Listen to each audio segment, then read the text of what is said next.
Ladies and gentlemen, please welcome our panelists. Mayor, City of Srebrenica, Camil Durakovic. Prime Minister Serbia, Aleksandar Vucic. And welcome back our moderator, President Bill Clinton. Thank you very much. First of all, let me say that 20 years ago, we were able to make a peace at Dayton ending the Bosnian conflict in an attempt to address the continuing divisions of the country and forge some sort of unity. The nation of Bosnia and Herzegovina was divided into two, if you will, mini states that were given a wide swath of control over domestic issues. One that was predominantly Serbian, the Republika Srpska.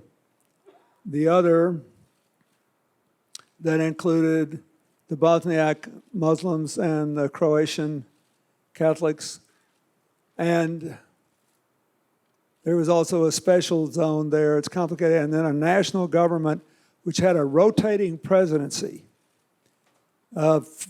one from each of the three major ethnic groups.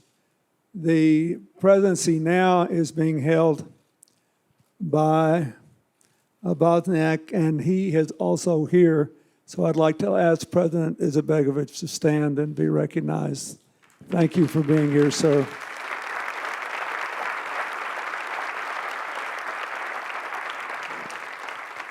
Now I want to talk about these two guys. Both of them in different ways have a lot of courage. Last year when we celebrated the 20th anniversary of what happened at Srebrenica, which triggered the brief military fighting and then the peace process, we went back to Serbia, as I have 2 times before since I left. I mean, went back to Srebrenica, as I have twice before since I left the White House. And the mayor sort of led a multinational ceremony inside a plant there where a lot of the killing occurred. There were about 700 people there.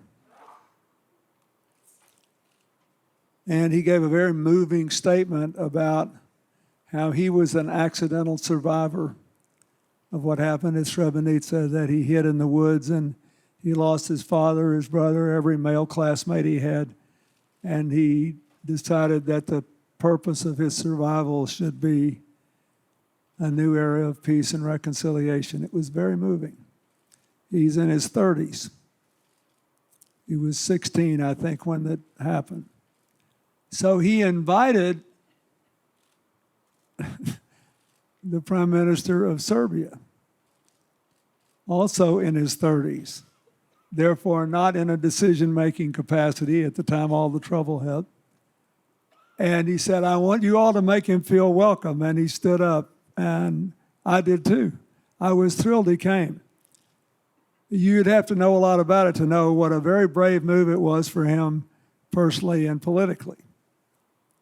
Meanwhile, outside on the hill, the people of Srebrenica were doing something they do every time there's an anniversary, and really every year when they find and identify more remains.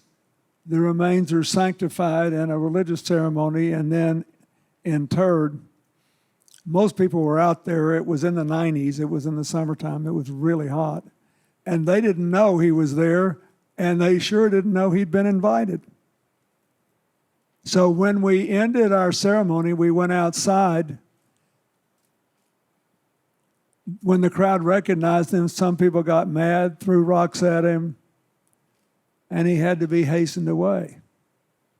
The mayor stood up like a man and said he invited him and was glad he'd come. The Bosnian government said they were sorry for what happened. Before long, they went to Belgrade to see him, and then he came to Bosnia again in his official capacity. Unless you've been there, you have no idea how brave this was for all the participants. Brave physically and brave politically. No one knows how this is going to play out.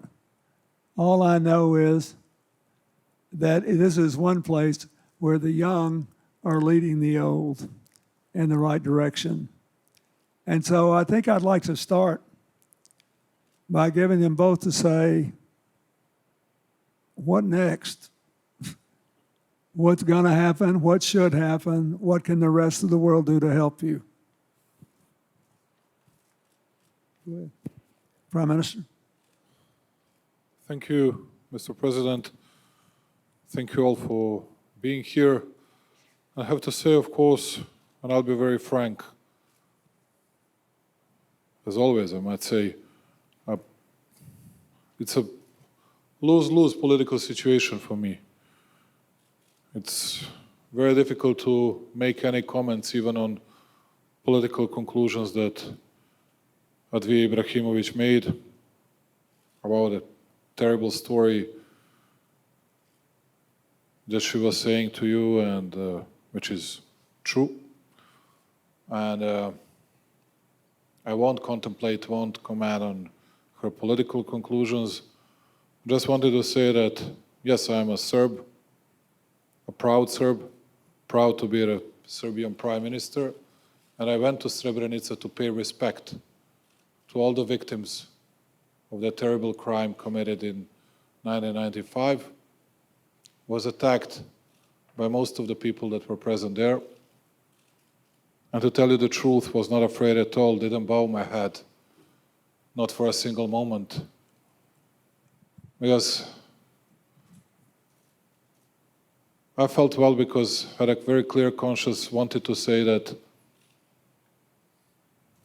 we do recognize the pain of Bosniak people, that we wanted to change something.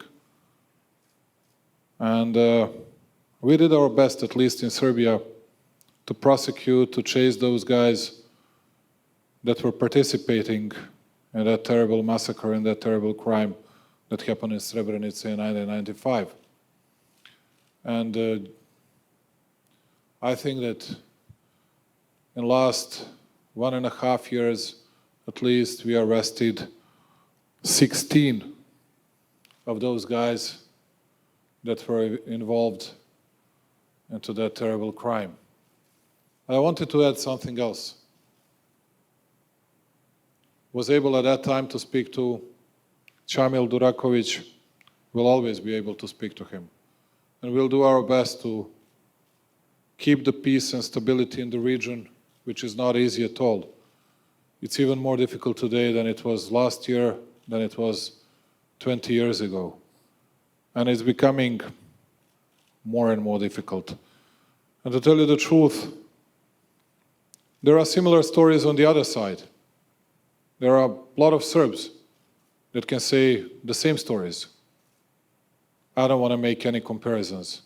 I would like to see all the criminals getting their justice, bringing them to justice, which is something of the biggest significance for the reconciliation process and for the peace and stability in the Balkans. Just wanted to tell you that we'll have to invest a lot of our courage. Atmosphere is not good at all, and I hope that we'll have, in a way, sorry to say that, much more objective approach, and that we'll all be able to acknowledge and to accept our not only mistakes, but terrible things we did. And then I'm sure that all together we'll be able to overcome all the difficulties. Regarding my country, regarding Serbia, we'll do our best to preserve the stability, to preserve the peace, and Camil knows that he can count on that. even after your visit, Mr. President, and our joint visit to Srebrenica, I went there once again. It was a big donation conference for Srebrenica, and the government of Serbia obligated itself to pay 5 million euros, and we have already paid 2 million euros and 3 million euros for the roads and all the other infrastructural projects. I think one out of those projects is a kindergarten for both Bosniak and Serb kids, one bridge in one village, and I don't know exactly what's the third project.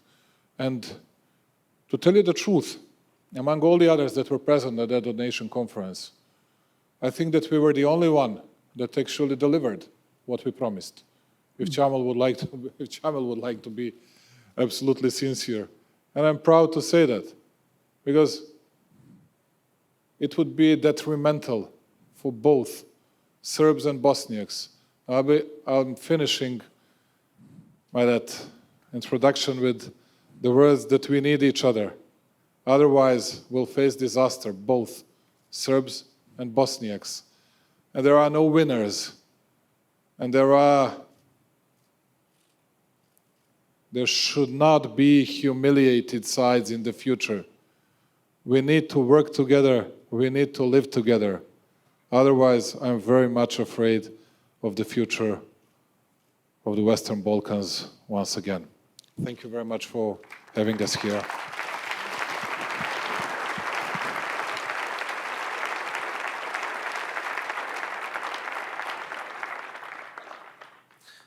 Thank you, Mr. President, and thank you, Prime Minister.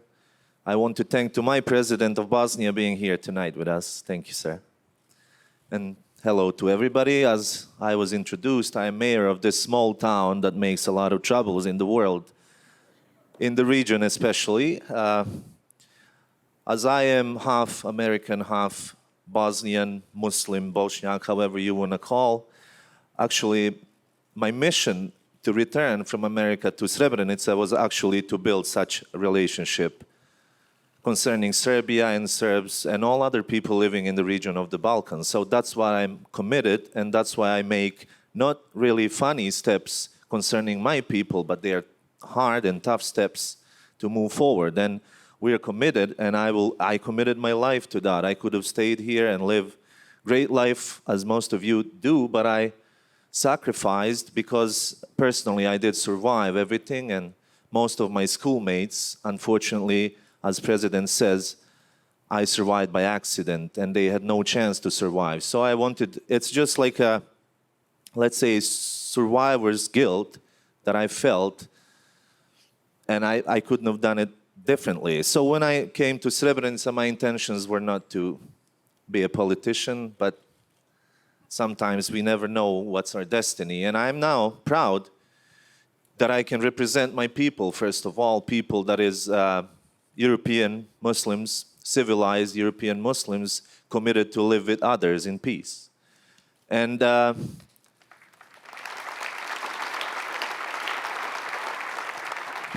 if we go 100 years back in the Balkans, the history is really tough for all of us, Serbs, Croats, Bosniaks, Muslims, and everybody.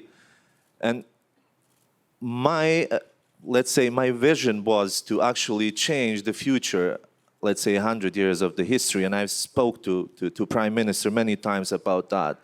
How about, instead of talking about our past, like my grandfather was killed by somebody's grandfather, or his grandfather was killed by, how about we change the history for the next 100 years that we speak, that my grandfather was good in sports with your grandfather or father, and etc.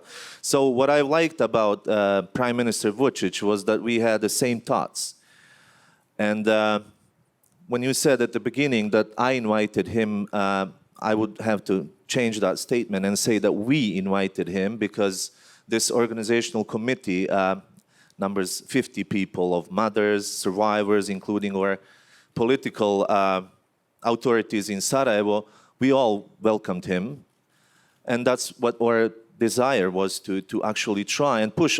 I have to mention that also President Tadic, once in the past, in 2010, as a Serbian official, he visited Memorial Center. Back then, as a president of Serbia, Serbian parliament adopted a resolution on Srebrenica. So those are all steps towards reconciliation and better future. And what Prime Minister Vucic, as the most legitimate political figure in Serbia, did in a hard time, it was a tough decision for him personally, within his political party, maybe within some, let's say, radical national groups. It was a tough step for him to actually come in the middle of 7,000 graves to say, I am sorry in the name of my people. That's why I said he's a brave man. And I repeat that here in front of the whole audience. I think it is brave. Also, for me, maybe it was not a good thing to hug Mr. Vucic in the middle of 7,000 graves as a mayor of Srebrenica and Bosniak survivor of the genocide, but I did because we're both brave. And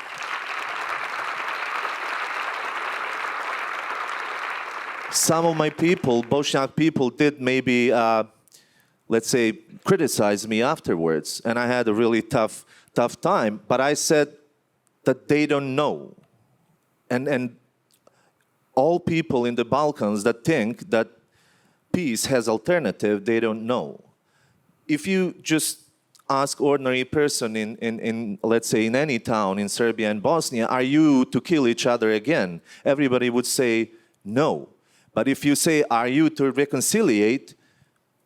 They will not shake hands. Well, we have no alternative. If we want to reconciliate and build a better future, then we have to hug, shake hands, and be friends.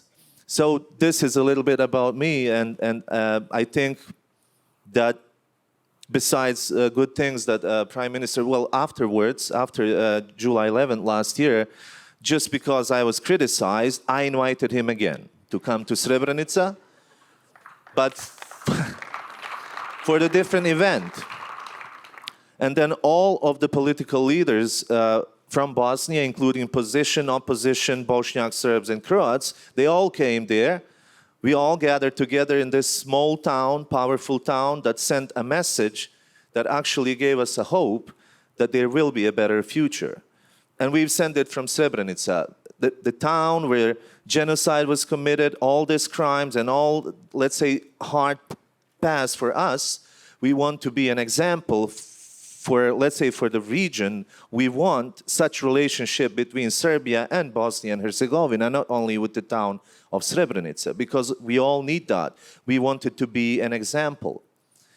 And still, we are here to offer our experience to move things forward. And besides concrete, let's say, business investments, economical development, we need social integrations. We need to bring people together, not only politicians. And I think that people sitting here in this room, including my president, Prime Minister Vucic, we need to do things to, let's say, social integration of the people, not the politicians.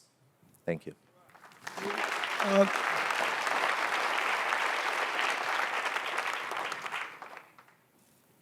Let me set the stage for the next question I want to ask them. I've been involved in my life in many peace processes. Some have succeeded, others have not. But even the effort always reduced violence and increased possibility. In the 7 years we worked toward peace in the Middle East when I was president, in the end, we didn't get it, but the fatality rate was, on an annual basis, among Israelis and Palestinians, was 1/6 of what it was in the next 4 years after they abandoned the peace process.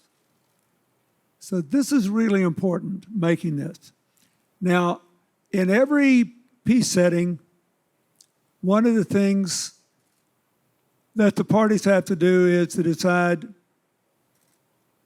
how much acknowledgement should be embraced, how much accountability, how much to dwell in the past. I've heard President Kagame of Rwanda, keep in mind 10% of the whole country was killed in 90 days there. And I've heard him say, in only a half-joking way, that maybe they were blessed to be so poor at the time because they had no prison system. So they immediately agreed, everybody did, that only the most severe abuses should go before an international criminal court, and everybody else should have community-based justice, including community service. I saw things inside a decade after that horrible episode of people working together I never would have dreamed. But where the forces are evenly divided, it's harder. For example, in Kosovo, near there, which is pretty much 90% Albanian Muslim and 10% Serbian Orthodox. The government created, a few years ago when I was there, 3 new townships so the Serbs could have 3 more mayors because they wanted people to feel at home, representative, and control of their own destiny. I think today, particularly, we have to acknowledge that they will have to work out all the details of how to handle the past. But they cannot create a future or make this government function in Bosnia as it should without outside help. And the forces within Serbia who are brave enough to stand up for a shared future like him, they need help too. So they alluded to that. So I'd like to give them both the chance to say, if you could give us a to-do list, we, the rest of the world, what would help you most? Both big things and little things. What kinds of people coming there could help you most? What kinds of involvement of all the things you face? If you took the chances you did, we ought to do more to help you. So, in however you want to do it, tell us what you need the most.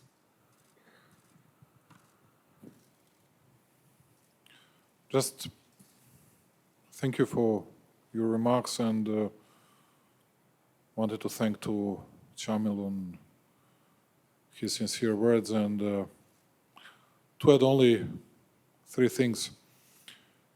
Camil was mentioning 100 years long history of our clashes and fights in the Western Balkans. And he is right, from the First, Second Balkan Wars, then the First World War. And there is something that you should know, because when we speak about Srebrenica, and not only Srebrenica, about that entire region close to River Drina, actually Serbs and Bosniaks, we didn't exchange any single POW during those 100 years. We used to exchange only dead bodies, only corpse.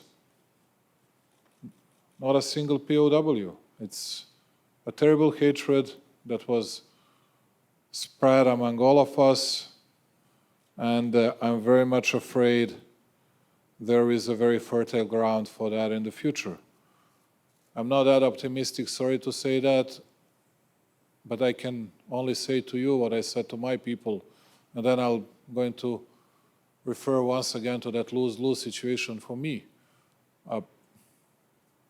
At least I'll do my best as a Prime Minister.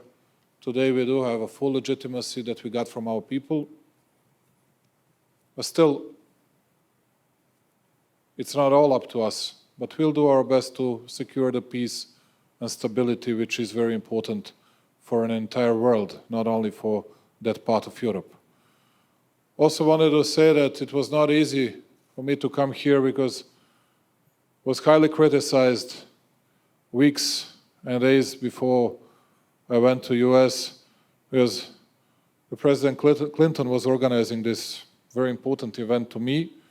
And you know that he was the President of the United States during that NATO bombardment in 1999. And all people of Serbia would say, well, why are you going there? No, I said to them, but you need to speak to someone. They want us to have US as an opponent or as an enemies once again, or what? We need to speak to all the people. And I can tell you, and you should believe me, today in Bosnia you have two different thinking, two different approaches. One is among the Bosniaks, which is, okay, we have 1.7, 1.8 million of Bosniaks, and there are 1.2 million of Serbs. We are stronger than Serbs. We can kick their asses out, and that's something you're going to hear every single day. If you go to the Serb places, you're going to hear every single day, okay, well, yes, there are 1.2 million of us, 1.8 million of Bosniaks, but there are 7, 8 million of Serbs in Serbia. We are stronger than them. We can beat them once again. And that's something that brings us to the terrible position in which you cannot explain anything to anybody. And this is the reality. Sorry to say that. This is the reality. And that's why I was insisting to make as many as it is possible meetings, arrangements, agreements, whatever we needed with Bosniak side. I do advocate very firmly conversation, talks between Serbs and Bosniaks, because we can't survive without each other. We'll have to live together, not beside each other. We'll have to live together in 100 years, in 200 years. And that's what I'm saying, not here in New York. That's what I'm saying in Belgrade. Not in Sarajevo, where people would like to hear it. I'm saying that in Belgrade. I'm saying that to my constituency, which might not like it always. But I firmly believe in that. And people have to understand that. If we choose some different future, there won't be any future for Serbs and Bosniaks. And I'm pretty much aware of that, and that's why I always condemn all the stupid statements, which I gave plenty of them 20 and 25 and 30 years ago, but not in the last 5 years.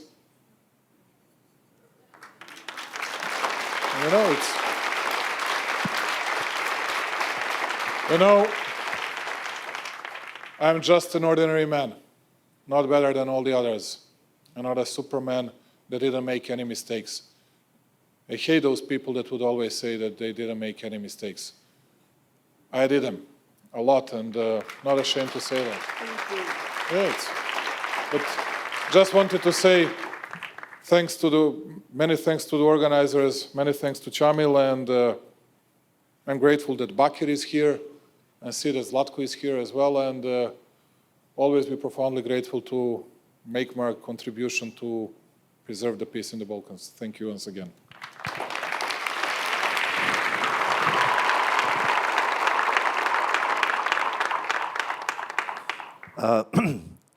Well, first of all, we have to understand the reconciliation word in the Balkans.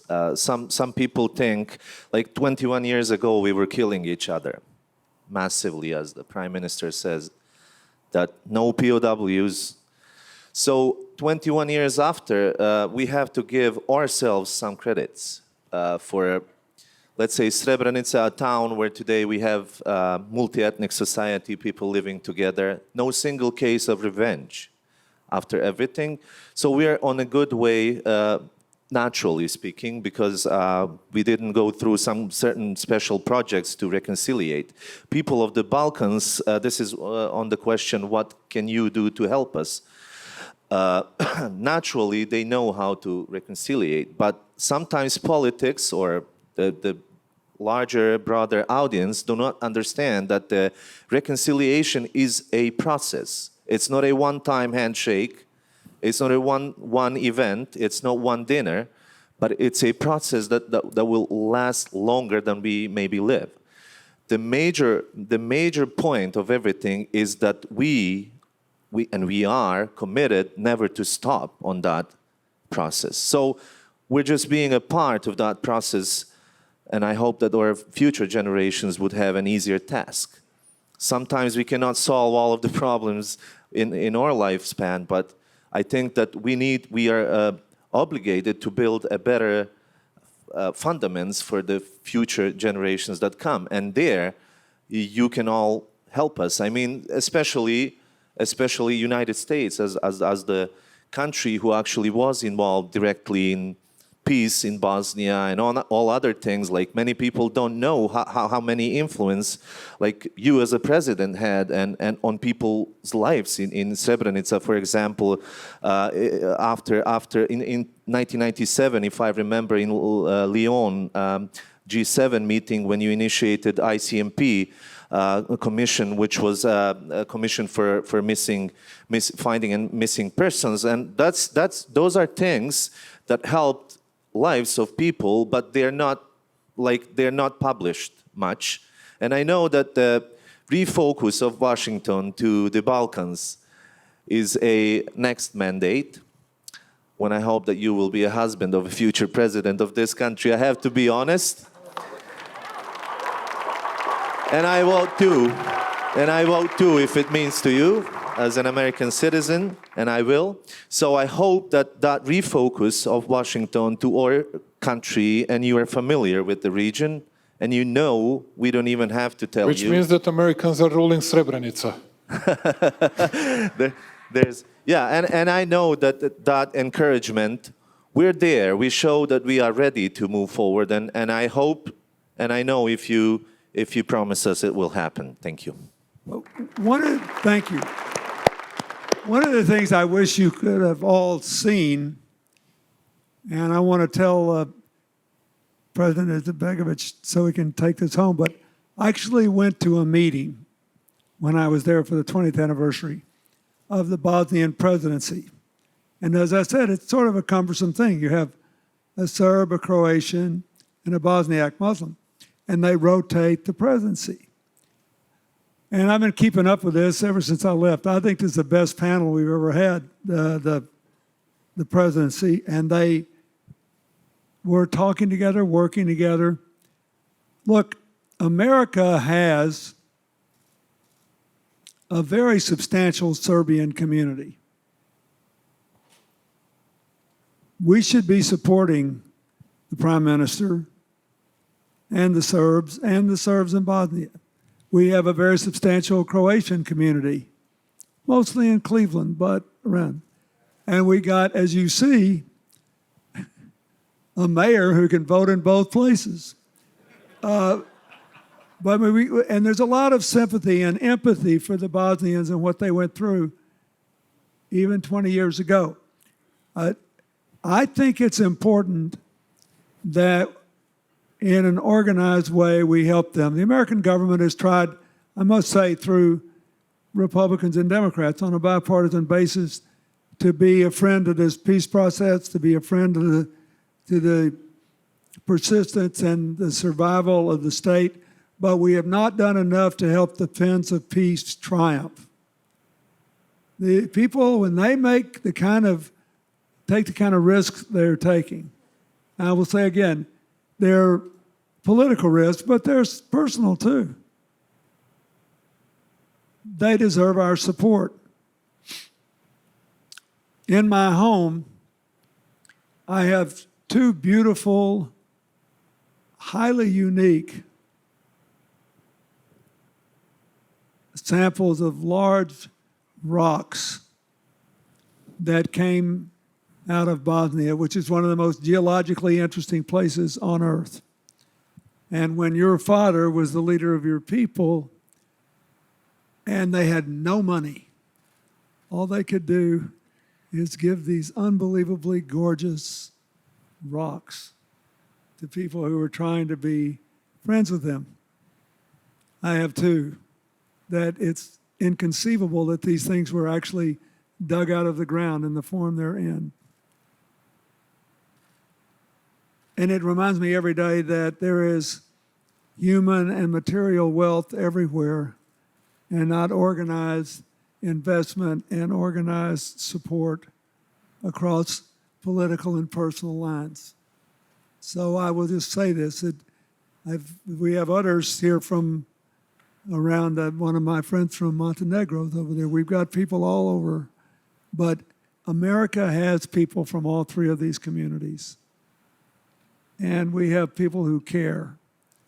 And it's not for us to resolve the details.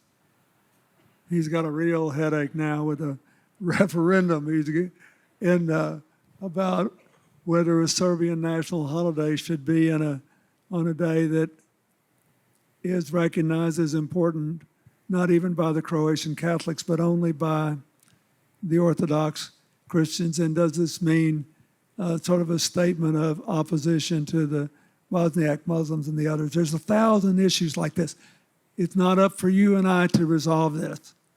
It's up to you and I to create the conditions insofar as we can to support them to keep going.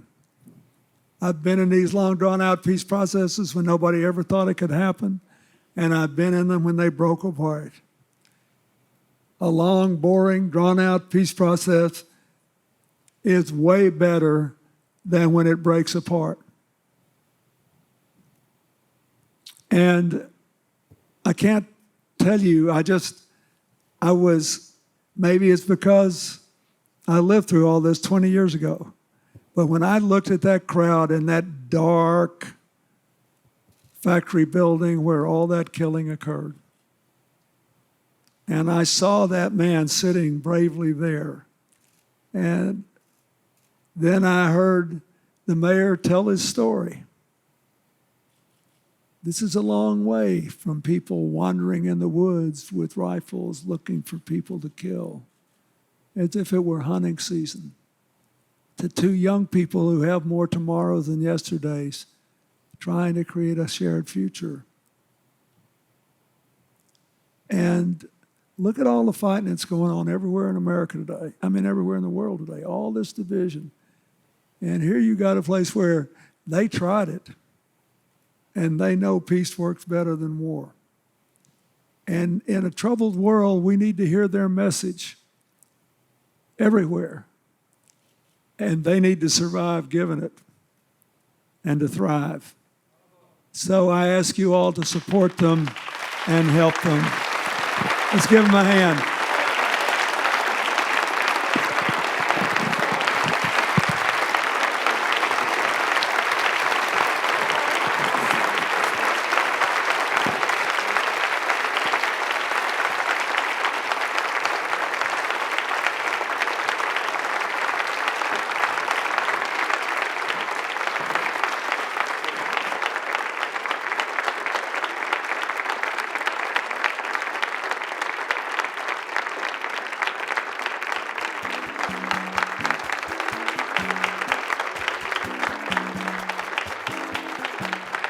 Ladies and gentlemen, the plenary session is now concluded. Your next sessions will begin at 4 p.m. in your respective meeting rooms. Thank you.